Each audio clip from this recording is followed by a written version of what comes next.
नमस्कार. आज होती संकष्टी चतुर्थी, त्यामुळे दिवसाची सुरुवात झाली उपवासाच्या नाश्त्याने.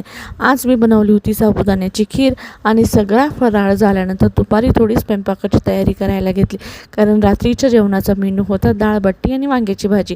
आज खास तुमच्यासाठी बट्टीची रेसिपी डिटेलमध्ये दाखवते. त्यासाठी तयार पीठ घेतलं, त्यामध्ये हळद, तेल, ओवा आणि मीठ आणि सोबतच तीळ घेतली. बट्टी अधिक खुसखुशीत आणि चविष्ट होते, त्यामुळे गरम तेल टाकलं. गोळ्या करून पोळीप्रमाणे लाटला, त्याचा रोल केला आणि दोन्ही बाजूनी वळून त्याला बट्टीचा आकार दिला. प्रत्येक घरात बट्टी बनवण्याची पद्धत ही वेगळी असते, पण मला ही पद्धत आवडते आणि मला हीच जमते. त्यानंतर बट्टी वाफवून घेतली. संध्याकाळी आम्ही गणपती बाप्पांच्या दर्शनासाठी मंदिरात गेलो. दर्शन करून आल्यावर देवाला दिवा लावला.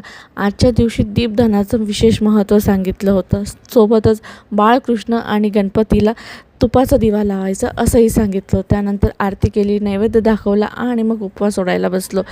तुमच्या घरी कोणत्या पद्धतीने बट्टी बनवली जाते कमेंटमध्ये नक्की सांगा, आणि संकष्टीला कोणता खास पदार्थ केला जातो तेही कमेंटमध्ये सांगा. Follow for more videos. Bye.